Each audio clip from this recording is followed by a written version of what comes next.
Is this it? Is it here? Is this the Grand Seiko Spring Drive the watch collecting world has been waiting for? I'll tell you. I don't know. This is the new Grand Seiko SBGY007, the Omiwatari.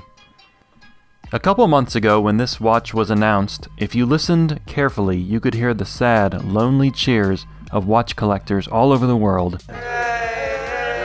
For a lot of people, this watch represents Grand Seiko listening to the collecting community's pathologically specific design feedback.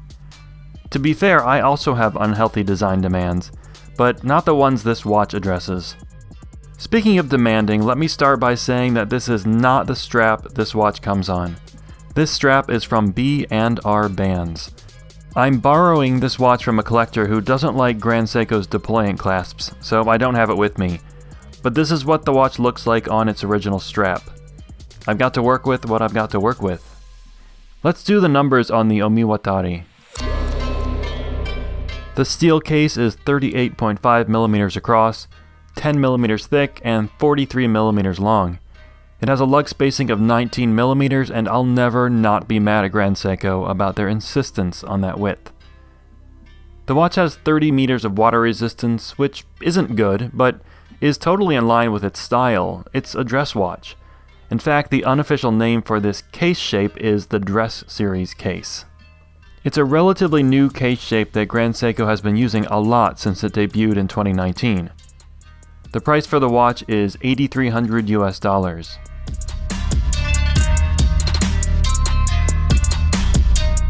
Like so many Grand Seiko watches, this watch gets its name from the dial. A casual observer of Grand Seiko watches might think that this is a snowflake dial. Or maybe it's the blue snowflake dial that they learned about from some talented and handsome YouTuber's video. So handsome. But no, this is an entirely new dial texture. The name Omiwatari means Pathway of the Gods. There's a lake in Nagano, Japan, Lake Suwa. In the winter, the lake freezes, and as it does, ice expands and moves and creates large, long fissures. Legend tells that these fissures are the path left by a local deity as he travels across the lake. And the grooves on the dial are the paths left by your money as it travels from your wallet to Grand Seiko, which may be indeed a worthy traversal, with all due respect. The dial is beautiful. It may be one of my favorites from the brand, and that's saying something. I do wonder if Grand Seiko first creates interesting textures and then tries to find a story to match. Honestly, this doesn't look like the Omiwatari on Lake Suwa, and the white birch doesn't look much like a white birch forest either. I understand that people love a good story, especially when it involves the natural world or the supernatural world, but it doesn't move me. Just make a cool watch and let me make my own story. And it's on this dial that we find Grand Seiko's response to the watch collector community. We find two absences. The first thing missing from the dial is a date window. Okay, I can take or leave a date. They are useful, but they often do ruin the symmetry of a nice dial, especially when they're at 3 o'clock like they are on most Spring Drive Grand Seiko watches. The second thing missing from the dial is the power reserve indicator. For nearly 20 years, almost every Grand Seiko Spring Drive watch has had a small indicator showing how much power was left in the watch. And on most Spring Drive dials, that indicator is about at 8 o'clock. Another symmetry ruiner.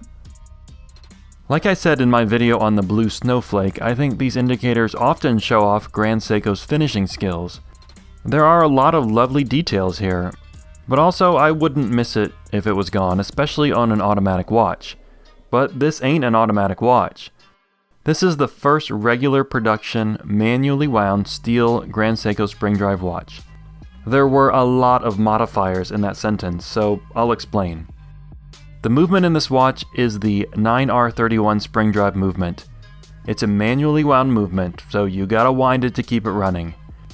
This movement debuted in 2019 for the 20th anniversary of the Spring Drive movement, and it was put in one gold watch and one limited edition steel watch.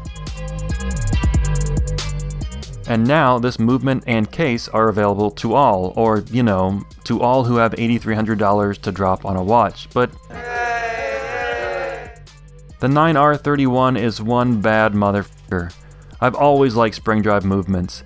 They use some traditional watchmaking like storing energy in a spring, and a lot of new tech like using a quartz crystal to regulate time, and the use of an electromagnetic brake for controlling the release of energy. The result is a highly accurate, very robust, and beautiful experience of timekeeping. You won't see a watch movement that looks like this outside of Grand Seiko or its more prestigious sibling Crador. This is just cool and weird and maybe a little triggering for people with trypophobia. Above the Grand Seiko logo is the power reserve indicator, now relegated to the back but still useful, especially on this manually wound watch. But between the power reserve indicator and the watch's 72-hour power reserve, keeping the movement alive shouldn't be much of a chore. At 38.5 by 10 by 43 millimeters, the Omiwatari will fit many wrists and very comfortably. It's slim, it's light, it's a great diameter for a modern dress watch. 38.5 millimeters is just right. I also think it has the potential to look good on a lot of different straps, if you happen to have a lot of 19 millimeters like some kind of monster.